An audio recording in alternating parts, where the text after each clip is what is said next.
Hey folks, this is Kelani. With patch 8.2 right around the corner, I was getting a little worried that we might not get to see the brand new Season 3 Affix for Mythic Plus dungeons until the very end of the public test realm, but thankfully Beguiling is now available for testing on the PTR, which means we have a much better idea of how it's all going to work when this entire patch hits live servers. It's not quite as exciting as I had initially hoped, so let's break it down piece by piece. The new Beguiling Affix will start appearing on your Mythic Plus keys when Season 3 of Battle for Azeroth begins. That's going to happen 2 weeks after patch 8.2 goes live. Until that new season starts, your keys will still have the Reaping Affix, even during those first 2 weeks of patch 8.2 being on the live servers. Beguiling will also replace Reaping, so after Season 3 starts, you won't ever get to play with our favourite spooky ghosts ever again. Which is a bit of a shame because Reaping was quite a fun affix in my opinion. As a reminder, because this is the new seasonal affix, it's only going to be present on keys which are level 10 or above. Nothing has changed whatsoever for keys lower than 10 when it comes to affixes right now. So what about Beguiling? Beguiling introduces new trash monsters into every dungeon called Emissaries. These are powerful mobs that do Queen Ajara's bidding, and there's 3 different types in total: an Arcane Emissary, a Shadow Emissary, and a Tides Emissary. They're very easy to tell apart, so you shouldn't have to slow down too much as you approach a new trash pack to see what kind of emissary you're going to deal with. The emissaries are plopped down into existing trash packs in dungeons, so you're always going to be fighting them alongside other trash mobs which are usually there, which is kind of the point. All of the emissaries are going to make fighting other monsters more difficult, so you're going to have to decide whether you want to nuke the emissaries down first, or if you want to take them out of the picture for a little while, kill off the trash mobs, and then finish up the emissary afterwards. This affix is also going to work very much like Infested from Season 1 of Battle for Azeroth, in that the emissaries will change trash packs and move around in the dungeon every week. Because 3 different types of emissaries can spawn, the number of each different type of emissary will probably vary between weeks as well as their location. From how the emissaries work, I think it's going to take quite a bit of time getting used to the spawn locations and types of emissaries each week in each dungeon, which could definitely slow down your Mythic Plus dungeon runs. So what about the emissaries themselves? What do they do? How dangerous are they? Can we skip over them? And are they worth killing? Seeing as there's 3 different types, let's talk about each in turn, starting with the Arcane Emissaries. The Arcane Emissaries are bright pink, very glowy, and have a large bubble around them. Any mob inside that bubble gets a really nasty damage reflection buff, which reflects 200% of any damage they take back towards the attacker. So if you jump straight into these trash packs and go balls to the wall, you'll drop dead faster than a mage who doesn't keybind Ice Block. The Arcane Emissary also can't really be killed, or at least not easily. They typically have more than 10 times the health of an average trash mob, so the chances of you killing them is pretty slim. They do have a fixed duration they can remain active though. They start with 100 energy, and while they're in combat with something they will gradually lose that energy, and once it runs out they teleport out of the instance. So you don't have to kill them because they'll just leave by themselves, but it takes about 30 seconds for their energy to run out, so you're still going to have to be careful when dealing with these emissaries. You can't tank them on top of the trash you want to kill because of the reflect buff, so you'll have to make sure you keep the emissary away from the trash packs. A really handy feature that the Arcane Emissaries have is that any damage you deal to them will knock them back. So you have a few options here. You can have someone kite the emissary away from your tank, you can have a DPS constantly knock the emissary back and out of the group of trash mobs you want to kill, or you can have a DPS or the healer just tank the emissary while it slowly loses health and the rest of your party focuses on killing everything else. After playing around with it for a while, our Resto Druid was able to taunt the Arcane Emissary out of the trash packs and happily run around, knocking it back whenever needed, or just face tanking it if you had the cooldowns available. So this one really isn't too hard to deal with, you just have to outlast its energy bar, which kind of means you have to wait. On higher level keys you're probably going to have to kite more than face tank though, because the emissary does hit pretty hard.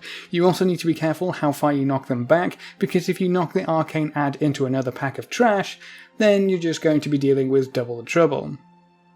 Moving on, the Emissary of the Tides is probably the easiest one to deal with. They provide every mob around them with a crowd control immunity buff, so you won't be able to sheep, sap, stun, silence, or even interrupt any monster close to an Emissary of the Tides. That's not really problematic on some pulls where you don't need to stun or sap or interrupt anything, but it can be lethal in packs which have very important abilities or spells you need to interrupt to stay alive. The easy part about this Emissary is that unlike the other two, you can actually just crowd control the Emissary of the Tides. So if you sheep them or sap them or anything like that, you can pull the trash away from the Emissary, nuke it down and tackle the Emissary afterwards. That seems to be the easiest way to deal with things, but it might not end up being the fastest way to deal with it, which is the most important factor at the end of the day. We're still running timed dungeons here. If your group can manage the pack that has a Tides Emissary without crowd control, then you can just go balls to the wall, super ham mode and nuke everything down. But if you need those interrupts or something else, you'll have to take the more careful, slower route. That makes this Emissary more annoying than difficult when all is said and done. When you kill the Tides Emissary, they will also teleport out of the dungeon.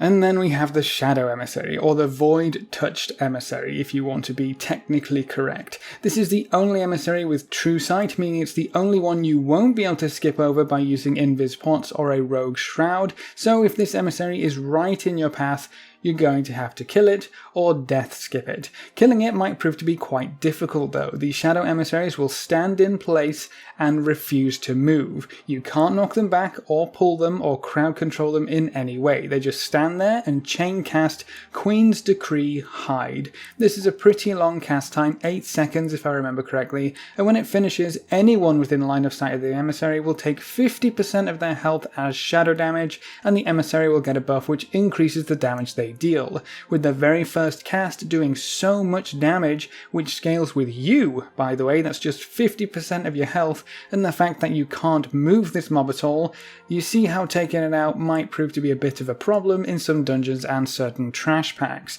Now you can outrange that ability, but you have to run 60 yards away. That's pretty damn far, and you're not going to get any damage in during that time, and the chances of you being even able to cover that much distance very easily is fairly small, and you're probably going to get caught up in some other issues like pulling more trash mobs. You can also line of sight the casts, which will probably prove to be the go-to plan in most dungeons where you have a lot of options to break line of sight. We found it very difficult to work around this mob in Freehold, where the options for LOS are quite limited. Everything is very open, so finding somewhere to hide was very difficult, especially with where these emissaries were positioned in the dungeon. It's also pretty annoying being a melee, having to run behind cover, then run back to the mob for a few seconds before having to run for cover again. For that reason, ranged DPS might become more valuable in Season 3 of Battle for Azeroth, because they can just peek in and out of their cover as long as they're within range. When you kill off the Shadow Emissary, they will also teleport out of the dungeon. So none of these mobs really die, they all teleport out. That's pretty significant because it means they can't trigger any death affixes. They won't drop Sanguine, they won't apply bolstering to nearby trash, and they won't trigger bursting. That makes them a little easier to deal with when you consider that you might be forced into nuking them down first, depending on your composition, the dungeon you're in, and where the emissaries are located. The emissaries are also pretty unique in how they react when you wipe or fail to kill them. The Arcane Emissary will only deplete its energy while in combat, but if you happen to wipe at all, its energy won't replenish. We died to an Arcane Emissary with 10 energy left, so when we aggroed it again, it only had a few seconds of life before it teleported out. I imagine people will try every trick in the book to keep these chaps in combat to deplete the energy without having to actually fight them. The Tide Emissaries will reset like normal monsters, so you don't have any of your progress on those ones saved at all, but they're also the easiest to deal with, I think. The Shadow Emissaries will drop all of their damage buff stacks if you wipe, but they will also stay at the exact same health that they were when you wiped, so they won't regen any health at all, which I think is absolutely hilarious. The Shadow Emissaries are dangerous. They deal a ridiculous amount of damage, and they're honestly quite annoying to deal with. The back and forth behind cover is going going to take forever, but you can't just face tank this mob without burning some major cooldowns. It also doesn't help that some areas don't provide good line of sight coverage, and with them not resetting their health on wipes, that totally makes me think that the dev team knew these mobs were going to be a huge issue, especially for pugs. They're going to absolutely destroy anyone going into this who doesn't know what they're doing. And for anyone who doesn't take Mythic Plus dungeons seriously, these mobs alone are going to make plus 10 keys and above very difficult to get through. But hey, they don't reset health. So you can smash your face against them a few times and it doesn't matter too much if you wipe, because that ad will die eventually. I think that's absolutely ridiculous. It kind of feels like they designed this Shadow Emissary to wipe you a few times. Just that's how it is and you have to accept it. But hey, it doesn't reset health, so it's not too bad. That's baffling. Now, as an overall affix, I think it's kind of interesting, but I was way more excited about the idea of these emissaries when we thought they were going to be providing buffs when you take them down. The Tides and Arcane Emissaries aren't too bad, but you're going to want to skip over absolutely every Shadow Emissary that you possibly can. There's just no way it's going to be worth in killing these chaps if you can skirt around them somehow. I remember in an interview talking about this affix, the dev team said they would make us switch up our dungeon routes. Well, if they wanted to switch things up by making us actively avoid the new mobs they're putting in the dungeons, then sure, I can see that happening. If you can take an alternate route that doesn't include a Shadow Emissary unless it's stupidly slower for whatever reason, chances are you're going to take it if things go live as they are on the PTR right now. These guys are bonkers and you don't get anything for killing them whatsoever. You don't get anything special for killing the Arcane or Tide Emissaries either, but they're a lot easier to deal with. One is literally just a timer you have to wait out, the other is a mob that you can nuke down fairly easily because it doesn't have any crazy abilities itself, or you can just crowd control that one, take the trash away from it, and you don't even have to fight it alongside any other monsters. Without a risk-reward factor in here, without some reason to actively go after these new mobs, they're just another hindrance added into the dungeons. It's kind of like Infested. For the vast majority of the time, all it does is slow you down and make it harder to finish your keys. That's how it feels on the PTR right now at any rate. Personally, I'm going to miss Reaping a lot, and I think a lot of other Dungeoneers will miss it as well. Another thing to mention about Mythic Plus dungeons in Season 3 is the scaling. As with Season 1 to Season 2, all of the base rewards will be increasing and the difficulty of dungeons will scale up as a result of that.